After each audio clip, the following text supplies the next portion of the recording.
તો કેમ છો બચ્ચાઓ? મજામાં? ફરીથી આજે આપણો પાછો આ વીકનો બીજો લેક્ચર છે. ગઈકાલે એક લેક્ચર ગયો અને આવતીકાલે હજુ એક લેક્ચર છે, હે ને? તો ગઈકાલે આપણે શું ભણ્યા હતા? તો કે સંયોગીકરણ પ્રક્રિયા ભણ્યા હતા. એની પહેલાં, સંયોગીકરણની પહેલાં શાબ્દિક સમીકરણ ઉપરથી સમીકરણ લખ્યું હતું અને સંતુલિત કર્યું હતું. વાક્ય સમીકરણ ઉપરથી સમીકરણ લખ્યું હતું અને સંતુલિત કર્યું હતું. પછી સંયોગીકરણ પ્રક્રિયા ભણ્યા હતા. એના પછી બે પ્રક્રિયા ભણ્યા હતા, ઉષ્માક્ષેપક પ્રક્રિયા અને ઉષ્મા શોષક પ્રક્રિયા. ત્યાં આપણે અટકાવ્યું હતું, કથાને વિરામ આપ્યો હતો. આજે પાછો કથાનો બીજો દિવસ છે. ટોટલ 3 દિવસ છે કથાના આ વીકના. તો બીજા દિવસમાં આપણે ભણવાના છીએ ટોટલ આટલી પ્રક્રિયા. જો કે આમ ગણો તો 3 જ પ્રક્રિયા છે: વિઘટન પ્રક્રિયા, વિસ્થાપન પ્રક્રિયા અને દ્વિવિસ્થાપન પ્રક્રિયા. જેમાંથી આ બે તો નાની છે, ટચુકડી છે. વિઘટન પ્રક્રિયા એમાં 3 પ્રકાર છે: ઉષ્મીય વિઘટન, વિદ્યુતીય વિઘટન અને પ્રકાશીય વિઘટન. આ લખવું હોય તો જનરલ નોલેજ માટે તમારે લખી શકાય. ટોટલ પ્રક્રિયાના કેટલા પ્રકાર છે એ લખવું હોય તોય લખી શકાય. ગઈકાલે જે પ્રક્રિયા ભણ્યા હતા એ 3: સંયોગીકરણ, ઉષ્માક્ષેપક અને ઉષ્માશોષક, એ 3 પ્રકાર. પછી પ્રકાર વિઘટન પ્રક્રિયા, પછી વિસ્થાપન, દ્વિવિસ્થાપન, આમાં 3 ભાગ. અને હજી પ્રક્રિયા આવશે આગળ: ઓક્સિડેશન, રિડક્શન, રેડોક્સ પ્રક્રિયા, અવક્ષેપન પ્રક્રિયા. આ બધી બાકી છે હજી, જે આવતીકાલે લેશું ફરી પાછા. બરાબર? તો આટલું આજે આપણે ભણવાનું છે. તો શરૂઆત કરીએ ફટાફટથી. પેન અને ચોપડો લઈ લો, કાનમાં ઇયરફોન નાખી લો, તૈયાર થઈ જાઓ. શરૂ કરીએ આજનો લેક્ચર. તો સૌથી પહેલાં આપણે જોઈએ વિઘટન પ્રક્રિયા, જે થોડીક ઇન્ટરેસ્ટિંગ છે, મસ્ત મજાની, હે ને? ગઈકાલે આપણે સંયોગીકરણ પ્રક્રિયા ભણ્યા હતા. એમાં જો હું તમને યાદ અપાવું તો એમાં હતું કે 2 કે તેથી વધારે પ્રક્રિયકો સંયોજાય અને એક જ નિપજ બનાવતા હોય. આવું કંઈક આપણે કીધું હતું ગઈકાલે, હે ને? પ્રેમી પંખીડાવાળું, કે 2 કે તેથી વધારે પ્રેમી પંખીડાઓ હોય અને એ બધા મળી જાય અને એક થઈ જાય. મતલબ ઇન શોર્ટ, 2 કે તેથી વધારે પ્રક્રિયકો સંયોજાય અને એક માત્ર નિપજ બનાવતા હોય. આને સંયોગીકરણ પ્રક્રિયા કહેવાય. તો વિઘટન પ્રક્રિયા કોને કહેવાય? વિઘટન એટલે છૂટું પડવું. તો વિઘટન પ્રક્રિયાની વ્યાખ્યા જે છે, હું તમને વ્યાખ્યા પહેલાં કહી દઉં. વિઘટન પ્રક્રિયાની વ્યાખ્યા એવી છે કે એક જ પ્રક્રિયક હોય, બરાબર, એને તમે ઉર્જા આપો. જો હું એમ કહું છું ઉર્જા આપો, તો ઉર્જા આપો ને એટલે આ તૂટે. એક મોટો અણુ હોય જે પ્રક્રિયક તરીકે હોય, એ તૂટે અને એમાંથી 2 કે તેથી વધારે નિપજ બને. બરાબર? તો આને વિઘટન પ્રક્રિયા કહેવાય. કે જે પ્રક્રિયામાં એક જ પ્રક્રિયકને ઉર્જા આપવાથી તે તૂટી અને નાના અણુઓમાં અથવા નાના સંયોજનોમાં વિભાજિત થાય છે અને 2 કે તેથી વધારે નિપજો મળે છે. આવી પ્રક્રિયાને કહેવાય વિઘટન પ્રક્રિયા. તો વિઘટન પ્રક્રિયાની વ્યાખ્યા તમે સમજી ગયા હશો. જો કે મેં તમને આગળના એકાદા લેક્ચરમાં, લગભગ 3જા લેક્ચરમાં કે ક્યાંક નવનીત અપલોડ કરીને આપી છે. તો એ પાછા હું આ ટોપિક પૂરું કરું એટલે થિયરી તમે વાંચી લેજો પાછા, અને એટલે જ મેં તમને નવનીત આપી દીધી છે. તો હું ખાલી અહીંયા ભણાવું છું, પણ લખવાનું કઈ રીતે એ બધું તમે પાછા નવનીતમાં જોઈ લેજો, હે ને? એટલે તમારે વાંચવામાં ત્યાં કામ લાગે. અત્યારે કદાચ નવનીત તમે બાય ના કરો, મતલબ પરચેઝ ના કરો તો વાંધો નથી. જેટલા ચેપ્ટર અહીંયા ચાલશે એ બધાની PDF હું તમને રેગ્યુલર આપતો રહીશ. બરાબર? એટલે ખાલી તમે વિડીયો ઉપર જ ડિપેન્ડ નહીં રહેતા, નવનીતય વાંચજો, હે ને? સાથે સાથે એટલે તમને એમાં કલરફુલ પ્રવૃત્તિ સાથે આપ્યું છે. તો વિઘટન પ્રક્રિયા પહેલાં શરૂ કરીએ. ગઈકાલે 3 પ્રક્રિયા ભણ્યા હતા ને, આ 4થી પ્રક્રિયા. બરાબર? એટલે કન્ટિન્યુ નંબર આપું છું હું. વિઘટન પ્રક્રિયા. વિઘટન પ્રક્રિયા જે પ્રક્રિયા દરમિયાન પ્રક્રિયકના કોઈ મોટા અણુને ઉર્જા આપવાથી 2 કે તેથી વધારે નિપજો મળતી હોય તેવી પ્રક્રિયાને કહેવાય વિઘટન પ્રક્રિયા. આ વિઘટન પ્રક્રિયા છે ને, એ તમને 2 પ્રવૃત્તિ સ્વરૂપે સમજાવ્યું છે. પહેલી પ્રવૃત્તિ એવી છે કે ફેરસ સલ્ફેટનો એક સ્ફટિક લેવાનો તમારે, જે લીલા કલરનો હોય. બરાબર? કોનો સ્ફટિક લેવાનો? તો કે ફેરસ સલ્ફેટનો સ્ફટિક લેવાનો, જેનું અણુસૂત્ર છે FeSO4. આનો સ્ફટિક એટલે કે સોલિડ સ્વરૂપે હોય, ઘન સ્વરૂપે હોય. આને તમારે ઉર્જા આપવાની. પ્રવૃત્તિ એવી છે, NCERT છે ને, NCERT એ ટેક્સ્ટ બુક ડિઝાઇન કરે છે. તો NCERTનો ભણાવવાની સ્ટાઇલ એવી છે કે બધી જ વાત તમને, બધા જ કન્સેપ્ટ પ્રવૃત્તિ સ્વરૂપે સમજાવે. બરાબર? ડાયરેક્ટ થિયરી ન આપી દે, તમને પ્રવૃત્તિ કરાવે કે ભાઈ જો આવું થયું તો આવું હોય, એમ પ્રેક્ટિકલી તમને સમજાવે. એટલે એણે પ્રવૃત્તિ આપી છે વિઘટન પ્રક્રિયા સમજવા માટે. એવું કીધું છે કે કસનળી લ્યો, ધારો કે આ કસનળી છે, અહીંયા એનું એન્ડ છે, બોટમ છે, આમાં નાખ્યો તમે ફેરસ સલ્ફેટનો સ્ફટિક જે લીલા કલરનો હોય અથવા તો આછા લીલા રંગનો હોય, અંદર નાખ્યો અને નીચેથી બર્નર કર્યું ચાલુ. બરાબર, પ્રવૃત્તિ તમને આપેલી છે નવનીતમાં, ઇમેજ જરીક જોઈ લેજો. એમાં નીચેથી બર્નર ચાલુ કર્યું એટલે આ સળગ્યો અથવા તો ગરમ થયો, એટલે જે ફેરસ સલ્ફેટનો સ્ફટિક છે ને આનું વિઘટન થયું, એટલે અંદરથી તૂટ્યો એટલે આમાંથી ત્રણ વસ્તુ બની. એક બન્યો Fe2O3, બીજો બન્યો SO2 અને પછી બન્યો SO3. આ બે વાયુ નીકળ્યા અને આ અંદર રહી ગયો સોલિડ સ્વરૂપે. તમે સમજ્યા શું થયું? ફેરસ સલ્ફેટનો સ્ફટિક અંદર હતો, તમે એને ઉર્જા આપી અથવા તો ઉષ્મા આપી, એટલે હું અહીંયા લખું ડેલ્ટા. યાદ આવ્યું તમને?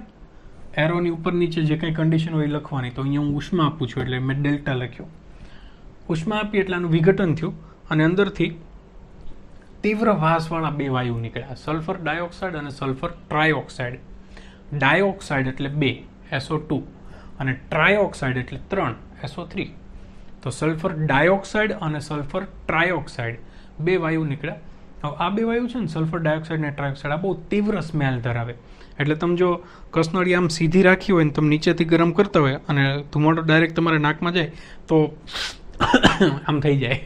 બરાબર, એટલે તીવ્ર સ્મેલ ધરાવે, તીવ્ર વાસ ધરાવે. અને આ જે છે આ ભાઈ છે એ લાલાશ પડતા કથ્થઈ રંગના થઈ જાય, કારણ કે આ Fe2O3 છે. આનું નામ છે ફેરિક ઓક્સાઇડ. Ferric oxide. તો દરેક તત્વના નામ ખબર પડી ગયા. આ છે ફેરસ સલ્ફેટ, આ છે ferric oxide, sulphur dioxide, sulphur trioxide. તો આમાં તમે જો તો પ્રક્રિયા કેટલા છે? એક જ. નિપજ કેટલી છે? 3. તો જે નિપજ બની એ પ્રક્રિયકમાંથી જ બની ને, તો પ્રક્રિયક તૂટ્યો ત્યારે એમાંથી નિપજ બની 3. તો આવી પ્રક્રિયાને કહેવાય વિઘટન પ્રક્રિયા. ઓકે, સમજ પડી ગઈ? વિઘટન પ્રક્રિયા એટલે પ્રક્રિયક એક જ હોય, નિપજ 2 કે 3 હોય, એને કહેવાય વિઘટન પ્રક્રિયા. બીજી ઇન્ટરેસ્ટિંગ વાત આનું નામ ફેરસ સલ્ફેટ છે અને આનું નામ ફેરિક ઓક્સાઇડ છે. બેમાં Fe જ આવે છે. તો અહીંયા કેમ ફેરસ અને અહીંયા કેમ ફેરિક?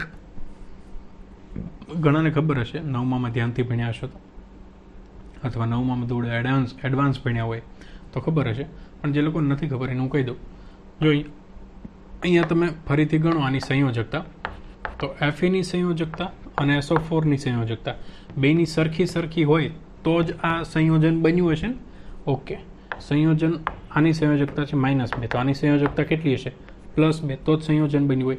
તો જ્યારે Feની સંયોજકતા +2 આવે ત્યારે તમારે એનું નામ પાડવાનું ફેરસ. અહીંયા જુઓ આ કઈ રીતે બન્યું છે, તો કે ચોકડી ગુણાકારથી બન્યું છે ને, એટલે Fe અને O, તો Fe2O3 આવી રીતે બન્યું છે, +-. ઓક્સિજનની સંયોજકતા -2, Feની સંયોજકતા +3. યસ, Feની સંયોજકતા +2 પણ હોય છે અને +3 પણ હોય છે. કોપરનું પણ એવું છે. કોપરની સંયોજકતા ક્યારેક +1 હોય છે, ક્યારેક +2 હોય છે. આ ચેન્જ થતી રહેતી હોય સંયોજન પ્રમાણે. સામે કયું જોડાય છે એ પ્રમાણે એની સંયોજકતા ચેન્જ થતી રહેતી હોય, જે આગળ તમારે ભણવામાં આવશે ક્યારે કઈ થાય. બરાબર, તો જ્યારે Feની સંયોજકતા +3 હોય ત્યારે તમારે એનું નામ વાપરવાનું ફેરિક. અને જ્યારે Feની સંયોજકતા +2 હોય ત્યારે તમારે એનું નામ વાપરવાનું ફેરસ. એટલે અહીંયાનું નામ પડ્યું ફેરસ સલ્ફેટ અને આનું નામ પડ્યું ફેરિક ઓક્સાઇડ. ડન. આ જાણવા જેવી નાની અમથી બાબત જનરલ નોલેજ માટે. ઓકે, બીજું આમાં શું હતું? હા, આ પ્રક્રિયા વિઘટન પ્રક્રિયા તરીકે તમને ઘણી વખત MCQમાં અથવા તો ખાલી જગ્યામાં અથવા 1 માર્કમાં પૂછી શકે કે ભાઈ એક તત્વ છે જે લીલા રંગનો છે અને તેને ગરમ કરવાથી બે વાયુઓ સલ્ફર ડાયોક્સાઇડ અને સલ્ફર ટ્રાયોક્સાઇડ મળે છે, અથવા તો એમ કહી દે કે તીવ્ર વાસ ધરાવતા વાયુઓ મળે છે અને એક લાલાશ પડતા કથ્થઈ રંગનો પદાર્થ મળે છે. તો આ પ્રક્રિયા કઈ હશે? મેઇન પહેલા જે સંયોજન હતું એ કયું સંયોજન હશે? અને આ પ્રક્રિયાનો પ્રકાર જણાવો. 3 સવાલ એક સાથે પૂછે. એવું કરે છે બોર્ડમાં. તમને ખાલી એમ કહે કે એક તત્વ X છે જે લીલા રંગનો છે, નામ ન આપે, ખાલી એમ કે X છે જે લીલા રંગનો છે, તેને કસનળીમાં ગરમ કરવાથી લાલાશ પડતા કથ્થાઈ રંગનો પદાર્થ બને છે અને બે વાયુઓ જે તીવ્ર વાસ ધરાવે છે એ મળે છે. તો તત્વ એક્સ કયું હશે, તેમાંથી બનતું સંયોજન કયું હશે અને બંને વાયુઓ કયા હશે? આ પ્રક્રિયા કયા નામે ઓળખાય છે? આવા ઘણા સવાલો પૂછી શકે. તો અમુક વસ્તુ યાદ રાખવી. લીલાશ પડતો સ્ફટિક હોય તો ફેરસ સલ્ફેટ જ હશે. તમને એમ કહે કે કોઈ સ્ફટિક છે અને લીલા રંગનો છે તો ફેરસ સલ્ફેટ જ હોય, બીજું કોઈ ન હોય. બરાબર, એટલે આ ફેરસ સલ્ફેટ. ડન. આગળના લેક્ચરમાં મેં કીધું હતું કે કેલ્શિયમ હાઇડ્રોક્સાઇડ છે, કેલ્શિયમ ઓક્સાઇડ જે ધોળવા માટે વપરાય છે, કળી ચૂનો. તો તમને એવું કે ધારો કે કોઈ એક પદાર્થ એક્સ છે જેનું દ્રાવણ ધોળવા માટે વપરાય છે. તો કયા પદાર્થનું દ્રાવણ ધોળવા માટે વપરાય? કેલ્શિયમ ઓક્સાઇડનું દ્રાવણ જે કેલ્શિયમ હાઇડ્રોક્સાઇડ છે એ ધોળવા માટે વપરાય છે. બરાબર. તો એની ઉપરથી ઘણા સવાલો પૂછે છે બોર્ડમાં, અને તમે અસાઇનમેન્ટમાં જોશો, પછી અપેક્ષિતમાં જોશો, ઘણી બધી જગ્યાએ આવા સવાલો જોશો કે એમાં તત્વનું નામ ન આપેલું હોય, એક્સ આપેલું હોય, અને એના ઉપરથી તમને સવાલો પૂછ્યા હોય. તો આવું યાદ રાખવું. ચાલો, આ વિઘટન પ્રક્રિયાનું એક ઉદાહરણ થઈ ગયું. બીજી એક પ્રવૃત્તિ આપી છે, એવી છે કે એક કોપર સલ્ફેટનું દ્રાવણ ભરેલું બીકર છે. કોપર સલ્ફેટનું દ્રાવણ ભરેલું બીકર છે. દ્રાવણ કયું છે? Copper sulphate. હવે એની અંદર હું લોખંડની ખીલી નાખું છું. લોખંડ એટલે એફીની ખીલી નાખું છું અને થોડી વાર રાખી મૂકું છું. પછી હું બહાર કાઢું ને તો લોખંડની ખીલી જેટલી ડૂબેલી હોય ને એની ઉપર કોપરનું પડ ચડી ગયું હોય. હલો, સમજ પડી ગઈ? નહીં. સારું. અથવા એ બીજું એક્ઝામ્પલ લો. કેલ્શિયમ કાર્બોનેટનો પથ્થર હોય, ચોક, કેલ્શિયમ કાર્બોનેટ, લાઈવ એક્ઝામ્પલ. આને જો હું એક કાચના પાત્રમાં મૂકી દઉં અને હવા એમાંથી કાઢી નાખું, હવાની ગેરહાજરી, અને ગરમ કરવું, તો આમાંથી બે વસ્તુ બને. એક કેલ્શિયમ ઓક્સાઇડ બને અને કાર્બન ડાયોક્સાઇડ વાયુ ઉત્પન્ન થાય, જે કાલે આપણે પ્રક્રિયા ભણ્યા હતા એક. બરાબર. તો એક કેલ્શિયમ કાર્બોનેટ, એને હું ગરમ કરું એટલે ઉર્જા આપું, સોલિડ સ્વરૂપે છે, તો એમાંથી બે ઉત્પન્ન થાય, કેલ્શિયમ ઓક્સાઇડ એટલે CaO અને કાર્બન ડાયોક્સાઇડ વાયુ ઉત્પન્ન થાય. તો આમાં પ્રક્રિયા કેટલા છે? એક. નિપજ કેટલી છે? 2. આ પ્રક્રિયા કયા નામે ઓળખાય? વિઘટન પ્રક્રિયા. સિમ્પલ વાત છે. બરાબર. તો ઇન શોર્ટ તમે સમજી ગયા. હવે વિઘટન વધારે ઉદાહરણ આપવાની જરૂર નથી, કે ભાઈ જેમાં એક જ પ્રક્રિયકને ઉર્જા આપવાથી તે 2 અથવા તેથી વધારે નિપજોમાં રૂપાંતરિત થાય તેવી પ્રક્રિયાને કહેવાય વિઘટન પ્રક્રિયા. હવે આપણે આના પ્રકાર ભણીએ. પહેલું છે ઉષ્મીય વિઘટન. જો વિઘટન પ્રક્રિયાના અંડરમાં છે ઉષ્મીય વિઘટન. ઉષ્મીય વિઘટન એવું એને કહેવાય કે જો વિઘટન પ્રક્રિયામાં મેં એમ કીધું હતું કે હું ઉર્જા શબ્દ બોલ્યો છું, વ્યાખ્યામાં મેં એમ કીધું હતું, ખબર કે જો કોઈ પ્રક્રિયા હોય એને ઉર્જા આપવાથી એ તૂટે અને 2 કે તેથી વધારે નિપજ બને એમાંથી, તો જે ઉર્જા આપણે આપીએ છીએ ને એ 3 રીતે આપી શકીએ. કાં તો ઉષ્મા સ્વરૂપે એનું ઉર્જા આપીએ, અથવા વિદ્યુતની રીતે ઉર્જા આપીએ, અથવા તો પ્રકાશની રીતે ઉર્જા આપીએ. 3માંથી કોઈ પણ રીતે ઉર્જા આપીએ તો એ પ્રક્રિયા તૂટે અને એમાંથી નિપજ ઉત્પન્ન થાય. તો છે વિઘટન પ્રક્રિયા, પણ જો આપણે ઉર્જા ઉષ્મા સ્વરૂપે આપીએ તો એ વિઘટન પ્રક્રિયાને કહેવાય ઉષ્મીય વિઘટન.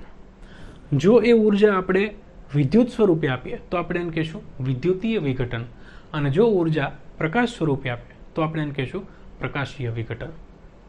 ખ્યાલ આવ્યો તમને? ઉદાહરણ લો એક. ચાલો, આ ઉદાહરણ લઈ લો. કેલ્શિયમ કાર્બોનેટ પ્રક્રિયક છે.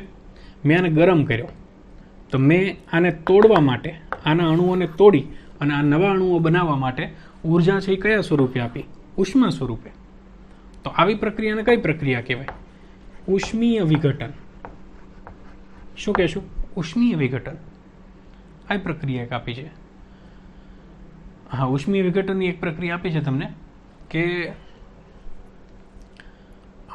હા, એક કસનળી છે, એની અંદર તમે લેડ નાઇટ્રેટ લો. લેડ નાઇટ્રેટ એટલે PbNO3. Twice Pb+2 NO3 lead nitrate લ્યો, આમાંથી આને તમે ગરમ કરો એટલે ઉષ્મા આપો, આ સોલિડ સ્વરૂપે હોય, આને ગરમ કરો એટલે આમાંથી બને PbO વત્તા NO2 વત્તા NO, આટલું છૂટું પડે. હાલો, ખ્યાલ આવે તમને? સોરી, અહીંયા આવશે O2, my mistake. Lead nitrate એને તમે કસનળીમાં લીધો, માની લો કે આ કસનળી છે, એની અંદર લખ્યો લેડ નાઇટ્રેટ, એને તમે ગરમ કરો એટલે ઉર્જા તમે કયા સ્વરૂપે આપી? ઉષ્મા સ્વરૂપે. ગરમ થયો. લેડ નાઇટ્રેટનો કોઈ રંગ નથી, આ રંગવિહીન હોય, અને તમે ગરમ કર્યો એટલે અંદર આ તત્વ છે ને એ આમાં રૂપાંતરિત થઈ ગયો લેડ ઓક્સાઇડમાં, અને અંદરથી બે વાયુ ઉત્પન્ન થયા, નાઇટ્રોજન ડાયોક્સાઇડ અને ઓક્સિજન. ઓક્સિજનનો તો કોઈ રંગ નથી હોતો, પણ નાઇટ્રોજન ડાયોક્સાઇડ છે ને આ બ્રાઉન રંગનો હોય, બ્રાઉન એટલે કથ્થાઈ રંગનો હોય, કથ્થાઈ રંગનો વાયુ ઉત્પન્ન થાય. ભાઈ યાદ રાખજો, સિલેબસ કમ્પ્લીટ ન થાય ત્યાં સુધી એક પદાર્થ X ને, સવાલ બનાવું છું આમાંથી, એક પદાર્થ X ને કસનળીમાં ગરમ કરવાથી તેમાંથી કથ્થાઈ રંગનો વાયુ ઉત્પન્ન થાય છે અને આ પદાર્થનો ઓક્સાઇડ રહી જાય છે, અથવા તો વિઘટન પ્રક્રિયા થાય છે, કંઈક તમને એવું આપે. તો જો અંદરથી કથ્થાઈ રંગનો વાયુ ઉત્પન્ન થાય, યાદ રાખજો, કથ્થાઈ રંગનો વાયુ ઉત્પન્ન થાય તો એ નાઇટ્રોજન ડાયોક્સાઇડ જ ઉત્પન્ન થતો હશે, અને X પદાર્થ જે આપ્યું એ તમને લેડ નાઇટ્રેટ જ હશે. ઓકે, એટલે આ પ્રક્રિયા થઈ ગઈ ઉષ્મીય વિઘટન, કારણ કે આપણે ઉર્જા ઉષ્મા સ્વરૂપે આપેલી છે એટલે. ઓકે, તો આ પ્રવૃત્તિ સ્વરૂપે તમને આપેલું છે. સમીકરણ સંતુલિત કરવું હોય તો કઈ રીતે કરશો? પહેલા બોક્સ બનાવી દો, બોક્સ બનાવી દો. ચાલો, હવે અહીંયા ઓક્સિજન છે 3 દુના 6, અહીંયા છે 2, 2 4 અને 5, તો એક ઘટે ને, તો અહીંયા હું 2 કરી દઉં તો આ 2 થઈ ગયા, 2 4 2 6 થઈ ગયા, પણ લેડ 2 થઈ ગયા પાછા, તો લેડ અહીંયા એક જ છે તો 2 કરી દો. અરર, તો ઓક્સિજન એ ડબલ થઈ ગયા ને, તો હવે ઓક્સિજન કેટલા થઈ ગયા? 12, પણ નાઇટ્રોજન કેટલા છે અહીંયા? 2 2 4. જો આ બગડોય લાગે ને આ બગડોય લાગે ને નાઇટ્રોજનને, તો હવે એટલે 2 નાઇટ્રોજન ગુણ્યા 2 એટલે 4, તો મારે અહીંયા 4 મૂકવા પડે. તો જુઓ, તો હવે સંતુલિત થઈ ગયું છે. 2 Pb 2 Pb, 4 nitrogen 4 nitrogen. Oxygen જો કેટલા? 3 દુ 6 દુ 12, 6 દુ 12, 6 દુ 12. મગજ બહુ બીજે ફટકી જાય. અહીંયા 12 ઓક્સિજન થયા. હવે અહીં જો 2 4 દુ 8, 8 ને 2 10 અને 2 12 થઈ ગયા. તો સમીકરણ સંતુલિત થઈ ગયો. અહીંયા 2 મૂકો, અહીંયા 2 મૂકો, અહીંયા 4 મૂકો, એટલે સમીકરણ સંતુલિત થઈ જાય. તો આ પહેલી વાત થઈ ઉષ્મીય વિઘટનની. ઓકે, હવે બીજું વિઘટન જે છે એ છે વિદ્યુતકીય વિઘટન. એની માટે હું આ ભૂસી નાખું કે નહીં ભૂસું તો બી ચાલશે. એક પ્રવૃત્તિ તમને બીજી આપી છે વિદ્યુતકીય વિઘટન સમજવા માટે. જો બધી વાતો પ્રવૃત્તિથી સમજવાની છે. માની લો કે એક ટબ છે, ટબ એટલે નાવાનો ટબ. એ ટબની અંદર તમે 2 હોલ પાડ્યા નીચે, એમાંથી 2 ગ્રેફાઇટ અથવા તો કાર્બનના સળિયા અંદર નાખ્યા નીચેથી, બરાબર. 2 ગ્રેફાઇટ અથવા કાર્બનના સળિયા એટલા માટે કારણ કે એ વિદ્યુત ધ્રુવ તરીકે બહુ સારું કામ આપે, બરાબર. હવે 2 સળિયા અંદર નાખ્યા, અને જ્યાંથી નાખ્યા તમે અંદર ત્યાં આજુબાજુ પ્લાસ્ટિકનું થોડું કવર કરી દો, એટલે પાણી બહાર ન આવે. એમ જ્યાં કાણું છે ત્યાંથી પાણી બહાર ન આવે એવું કરી દો. હવે નીચેની સાઈડ જ્યાં છે ટબના તળિયામાંથી જ્યાં ધ્રુવ બહાર આવતા હોય, 2 સળિયા નાખ્યા ને તમે અંદર, હા, તો 2ના છેડે એક તાર બાંધી દો, એટલે વાયર. અને વાયરની નીચે બેટરી જોડો, બરાબર. સમજી ગયા તમે? એક ટબ છે, ટબની અંદર 2 ગ્રેફાઇટના સળિયા નાખ્યા, અંદર કવર કરી દીધું પ્લાસ્ટિકથી, નીચેથી 2 વાયર કાઢ્યા, એની સાથે બેટરી જોડી. ઓકે, હવે આ ટબની અંદર પાણી ભરી દો, શુદ્ધ પાણી, બીજું કંઈ નહીં, ખાલી પાણી. તો થશે શું ખબર? કેથોડ અને એનોડ 2 આવે વિદ્યુત ધ્રુવમાં, જો તમને ખ્યાલ હોય તો. આજે આપણે બનાવ્યું ને એ એક કોષ કહેવાય, વિદ્યુત કોષ. એમાં 2 હોય. જે છેડો અથવા તો જે ગ્રેફાઇટ, જે સળિયો, એની સાથે બેટરીનો ધન ધ્રુવ જોડ્યો હોય, હું દોરી નાખું એટલે તમને ખ્યાલ આવે. જોકે તમને મેં બતાવ્યું છે પહેલામાં ઇમેજમાં, પણ તોય ત્યાં આપણે વધારે સમજવા માટે. માની લો કે આ ટબ છે, એમાં 2 ધ્રુવ તમે નાખ્યા, બરાબર. અહીંયાથી બેટરી જોડી દીધી, અહીંયા છે ધન, અહીંયા છે ઋણ. ઓકે, ચાલો. તો આ ધન અહીંયા જોડ્યો ને તો આ ધન થયો, આ ઋણ અહીંયા જોડ્યો તો આ ઋણ થયો. હવે ધન છે ને ધન, એને કહેવાય એનોડ. શું કહેવાય? એનોડ. અને ઋણ છે આને કહેવાય કેથોડ. પાણી ભરી દો અને આની ઉપર કસનળી ઊંધી ઢાંકી દો. અહીંયા કસનળી ઢાંકી, અહીંયા કસનળી ઢાંકી, અને આમાં ભરી દીધું પાણી. સમજ પડે તમને? ઓકે. હવે જો સ્વિચ ચાલુ કરવામાં આવે, સ્વિચ તો અહીં નથી પણ હું દોરી નાખું, અહીંયા સ્વિચ. ચાલો, સ્વિચ ચાલુ કરવામાં આવે તો એનોડ ઉપર ધન ધ્રુવ ઉપર તમને મળશે ઓક્સિજન વાયુ અને ઋણ ધ્રુવ ઉપર મળશે તમને હાઇડ્રોજન વાયુ. અહીંયા પાણીની ઉપર જે કસનળીમાં જગ્યા ખાલી છે ને ત્યાં મળે તમને. સમજ્યા? તો હતું કોણ? પ્રક્રિયા કોણે કરી? પાણીએ. જો કે આ તમે આગળ ભણી ગયા છો લગભગ 8મા કે 9મા, વિદ્યુત વિભાજન કોષ, પાણીનું વિભાજન કરવું એ, હે ને? તો અહીંયા હાઇડ્રોજન અને ઓક્સિજન વાયુ અલગ અલગ તમને મળે. તો પ્રક્રિયા કોણે કરી? H2O લિક્વિડે. અને એમાંથી મળ્યું કોણ તમને? H2 અને O2. તો હાઇડ્રોજન વાયુ અને ઓક્સિજન વાયુ 2 અલગ અલગ મળ્યા, 2 વાયુ સ્વરૂપે, એટલે G લખું. તો H2O ના અણુને તમે ઉર્જા આપી, કયા સ્વરૂપે?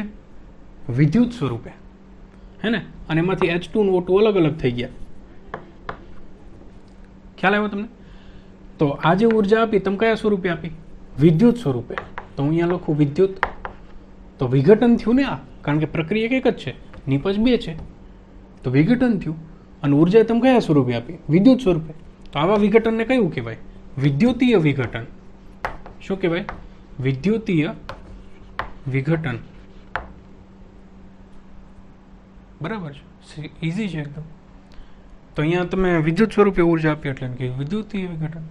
હવે નેક્સ્ટ છે પ્રકાશીય વિઘટન. કેવું વિઘટન? પ્રકાશીય વિઘટન. પ્રકાશીય વિઘટનમાં ઉર્જા કયું સ્વરૂપે આપવાની?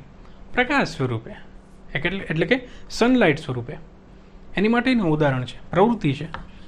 દાખલા તરીકે AgCl લ્યો અથવા AgBr લ્યો. સિલ્વર ક્લોરાઇડ અથવા સિલ્વર બ્રોમાઇડ, એને તમે ખુલ્લી હવામાં રાખો. આજે છે ને 2 એ સફેદ રંગના હોય. પહેલાં શરૂઆતમાં કેવા રંગના હોય? સફેદ રંગના ટુકડા હોય. એને તમે રકાબીમાં મૂકીને સૂર્યપ્રકાશમાં મૂકી દો થોડી વાર, તો થોડોક ટાઈમ જશે ને એટલે એનું વિઘટન થઈ અને રાખોડી અથવા તો ભૂખરા રંગમાં પરિવર્તિત થઈ જશે. કારણ કે આની અંદર પ્રક્રિયા થાય, આમાંની અંદરથી Ag અને ક્લોરીન વાયુ ઉડી જાય. આમાંથી તે સિલ્વર અને બ્રોમિન વાયુ ઉડી જાય આ ગેસ સ્વરૂપે, આ ગેસ સ્વરૂપે. અને બાકી જે વધે એ સિલ્વર. સિલ્વર એટલે કે ચાંદી. ચાંદી છે ભૂખરા રંગની હોય. ખ્યાલ આવે તમને? તો સિલ્વર ક્લોરાઇડનું વિઘટન થયું, એમાંથી સિલ્વર અને ક્લોરીન વાયુ ઉત્પન્ન થયો. સિલ્વર બ્રોમાઇડનું વિઘટન થયું, એમાંથી સિલ્વર અને બ્રોમિન વાયુ ઉત્પન્ન થયો. તો વિઘટન થયું કોની હાજરીમાં થયું? પ્રકાશની હાજરીમાં. અહીંયા સુપ્રકાશ હું લખી દઉં, એટલે કે સૂર્યપ્રકાશ. અહીંયા તે સૂર્યપ્રકાશ. આ જે વિઘટન થયું એ સૂર્યપ્રકાશની હાજરીમાં થયું, બરાબર. એટલે આવા વિઘટનને કહેવાય પ્રકાશીય વિઘટન. અહીંયા પ્રક્રિયા એક જ છે, નિપજ 2 છે. તો આવું વિઘટન છે એને કહેવાય પ્રકાશીય વિઘટન. સિમ્પલ વાત છે. 3 વિઘટન ભણ્યા. વિદ્યુતીય વિઘટન, આની પહેલાં ભણ્યા ઉષ્મીય વિઘટન, અને આ પ્રકાશીય વિઘટન. નાની નાની વાતો છે જે યાદ રાખજો. આ રીતે પૂછાય છે ઘણી વખત કે ભાઈ એક તત્વ છે X, જે બ્લેક એન્ડ વ્હાઇટ ફોટોગ્રાફીમાં યુઝ થાય છે. શ્વેત અને શ્યામ એટલે કે બ્લેક એન્ડ વ્હાઇટ ફોટોગ્રાફીમાં યુઝ થાય. યાદ રાખજો, સિલ્વર ક્લોરાઇડ અને સિલ્વર બ્રોમાઇડ એ 2 બ્લેક એન્ડ વ્હાઇટ ફોટોગ્રાફીમાં યુઝ થાય. એટલે તમને કદાચ પ્રશ્નમાં એવું પૂછે કે તત્વ X છે જે શ્વેત અને શ્યામ ફોટોગ્રાફીમાં યુઝ થાય છે અને તેને સૂર્યપ્રકાશમાં રાખતા તે ભૂખરા રંગનું થઈ જાય છે અને વાયુ ઉત્પન્ન થાય છે. તો આ સમીકરણ લખો તો તમે 2માંથી કોઈ પણ લખી શકો, કારણ કે 2 યુઝ થાય છે. બરાબર. અથવા તમને સ્પેસિફિકલી એવું કહે કે ક્લોરીન વાયુ ઉત્પન્ન થાય છે તો પછી યાદ આવશે, અથવા તમને એમ કે બ્રોમિન વાયુ ઉત્પન્ન થાય છે તો પછી યાદ આવશે. પણ ન કે અને ખાલી તમને એમ કે વાયુ ઉત્પન્ન થાય તો તમે બેમાંથી કોઈ પણ લખી શકો. ઓકે, તો આવું થોડુંક યાદ રાખવું. डन. तो विघटन प्रक्रिया यहाँ આપણે પૂરી કરીએ. उसके बाद आते हैं 5वीं प्रक्रिया की ओर बढ़ते हुए चेतन सोलंकी सर जी बोर्ड भूसते हुए. 5वीं प्रक्रिया है हमारी, वो है कई है, विस्थापन है. हाँ, ભૂલાઈ જાય છે હમણાંથી, ગજનીનું એઠું પાણી પીવાઈ ગયું લાગે છે. વિસ્થાપન પ્રક્રિયા. વિસ્થાપન પ્રક્રિયા હું તમને એક ઉદાહરણ આપું જે હું ક્લાસમાં આપતો હોઉં છું, પણ તોય હું તમને કહી દઉં. દાખલા તરીકે, જો કે થોડુંક કોમેડી છે, કેટરીના કૈફ છે બરાબર, તો એ પહેલાં સલમાન ખાન જોડે હતી બરાબર. પછી કંઈક પ્રક્રિયા થઈ, કંઈક બાંધણ થઈ અને પછી રણબીર કપૂર જોડે, હે ને. તો રણબીર કપૂર પહેલાં સિંગલ હતો, કેટરીના કૈફ આવી પછી મિંગલ થયો. સલમાન ખાન પહેલાં મિંગલ હતો કેટરીના કૈફ જોડે, અને કેટરીના કૈફ રણબીર જોડે વહી ગઈ પછી સિંગલ થઈ ગયો. આને કહેવાય કેટરીના કૈફનું વિસ્થાપન થયું.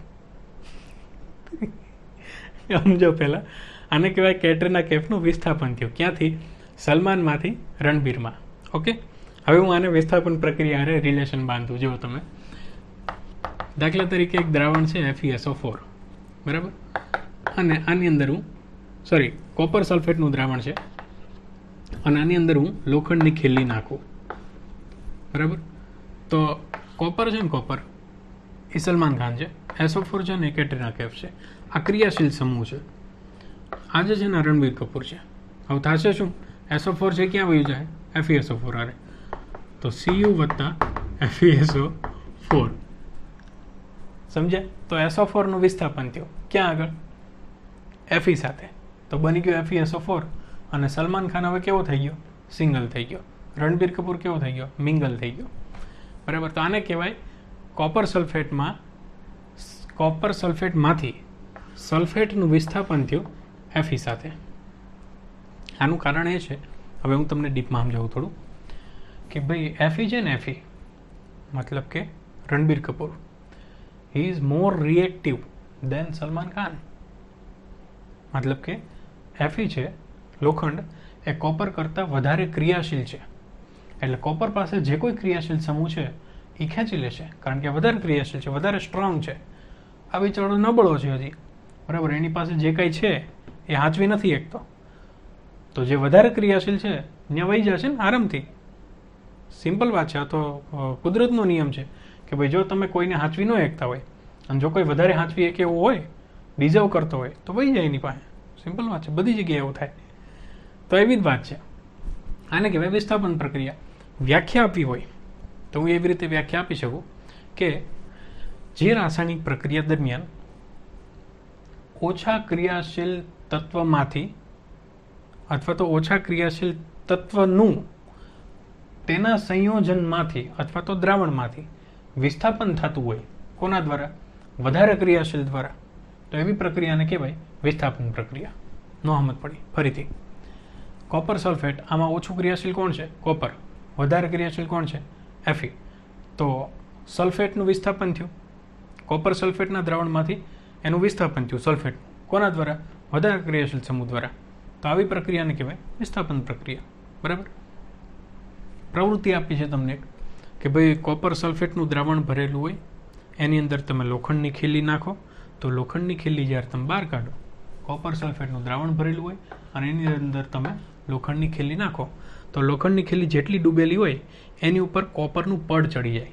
બહાર કાઢો ને ત્યારે કોપરનું પડ ચડી જાય અને અંદર FeSO4 બની જાય બરાબર. તો આ થયું વિસ્થાપન પ્રક્રિયા. ઓકે, બીજું છે દ્વિવિસ્થાપન પ્રક્રિયા. કેવી પ્રક્રિયા? દ્વિવિસ્થાપન પ્રક્રિયા. સ્ટોરી. શોલે પિક્ચર જોયું છે તમે? પાછી સ્ટોરી કહું છું. શોલે પિક્ચરમાં